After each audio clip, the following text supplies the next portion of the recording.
The hospital lobby was buzzing with voices, the hum of machines, and the occasional ring of a distant phone. But in the middle of all that noise stood a woman who lived in silence, Mrs. Anderson, the mother of one of the most powerful CEOs in the city. While others rushed past her, a young nurse named Lena noticed the way the woman's eyes darted around nervously, her hands trembling slightly as she tried to communicate with the receptionist who didn't understand her. Lena had always been too shy to even order her own coffee some days. But when she saw the confusion on the woman's face, something inside her shifted. She walked over quietly, placed her hand gently on Mrs. Anderson's shoulder, and began signing softly, "Are you okay? Do you need help?" Instantly, the woman's face lit up with surprise and relief. She responded in sign language, "You know how to sign?" Lena smiled shyly. "Yes. My younger brother was deaf. I learned for him." Mrs. Anderson's eyes softened. For the first time in hours, she felt understood. What Lena didn't know was that just a few feet away, standing near the corridor, someone had seen everything. Mrs. Anderson's son, Ethan Anderson, the CEO of Anderson Medical Group. Known as a ruthless businessman with little patience for small talk, Ethan had come to visit his mother after a meeting. But what he saw that morning stopped him cold.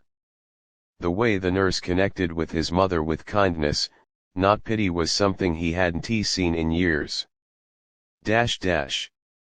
Later that day, Ethan found himself unable to focus in his office. His mind kept returning to that quiet nurse. He didn't even catch her name, but her compassion lingered in his thoughts like a melody. For years, he'd hired people who looked good on paper but lacked humanity. Lena was different. That evening, as he picked up his mother to take her home, Mrs. Anderson smiled and signed, "The nurse today was wonderful. She spoke to me in my language." Ethan smiled faintly. "I saw." His mother raised an eyebrow. "You should thank her." He shrugged. "She was just doing her job." Mrs. Anderson chuckled silently and signed, "That's exactly what you used to say before you forgot what kindness looks like." Her words hit him deeper than he cared to admit. Days passed. Lena continued caring for patients, never realizing that she had made an impression on one of the most influential men in the city. Then one afternoon, her supervisor called her into the office. "Lena, the CEO wants to see you," she said, her tone a mix of confusion and curiosity. Lena's heart skipped. "The CEO? Me? Did I do something wrong?" "No," her supervisor smiled. "Actually, he requested you personally." When she entered Ethan's office, she froze. He stood by the large window overlooking the city skyline, tall and composed, wearing a sharp suit that matched his intimidating aura. But when he turned to face her, his eyes were softer than she expected. "You're the nurse who helped my mother," he said. Lena nodded nervously. "Yes, sir. She seemed lost, so I..." Ethan raised a hand gently. "No need to explain. My mother hasn't smiled like that in a long time. You made her feel seen." "Thank you." Her cheeks flushed. "I was just doing what anyone would." "That's not true," he said quietly. "Most people wouldn't even notice." There was a pause, a moment of silence that carried unspoken admiration. Over the next few weeks, Ethan found reasons to visit the hospital more often.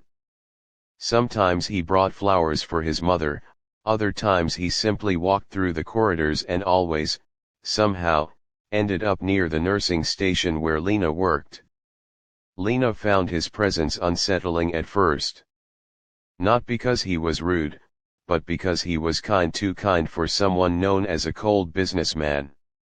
They started talking first about patients, then about life.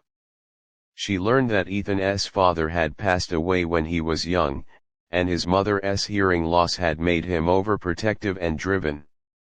"I built this company so she'd never struggle again," he admitted one day. Lena nodded.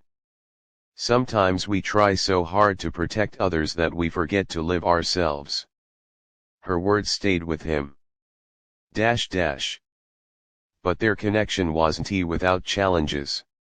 Rumors spread through the hospital that the CEO was favoring a nurse. Some co-workers grew jealous, others whispered behind her back. Lena, already shy, felt humiliated. One evening, she found Ethan waiting for her outside. She kept her eyes low. "People are talking," she said softly. "Maybe it's better if we don't." He interrupted, "Lena, I don't care what people say." She shook her head. "But I do. I've worked hard to be respected here." Ethan sighed. "Then let me fix this the right way." The next day, he called a staff meeting not to scold or intimidate, but to speak truth. "I don't tolerate gossip," he said firmly. "And I will never apologize for appreciating someone who treats others with genuine compassion. This hospital needs more people like Nurse Lena." The room went silent. For the first time, Lena felt seen not just by him, but by everyone. Months passed, and Ethan's visits continued now openly. Their friendship blossomed quietly into something deeper. He'd join her during breaks, bring her coffee, sometimes even sit beside her mother when she visited her brother's grave. One rainy evening, as they stood together outside the hospital, Ethan turned to her. "You changed my mother's world, Lena. And mine too. I used to think success was about money and power. But you showed me it's about kindness and connection." Lena smiled softly. "And you showed me that even the coldest hearts can still feel." He stepped closer, brushing a strand of hair from her face. "I don't want this to end when I leave tonight." Her heart pounded. "What are you saying?" He smiled. "I'm saying I want to know you outside this place. Maybe, for the rest of my life." Her eyes filled with tears. "Are you sure about that, Ethan?" He nodded. "I've never been more sure of anything." Years later, at a small garden wedding, Mrs. Anderson sat in the front row beaming proudly. Though she couldn't hear the vows her son and Lena exchanged, she could read their lips, their hearts, their hands intertwined in a language she understood best: love. And when Ethan signed "I love you" to both his mother and his bride, tears rolled down her cheeks.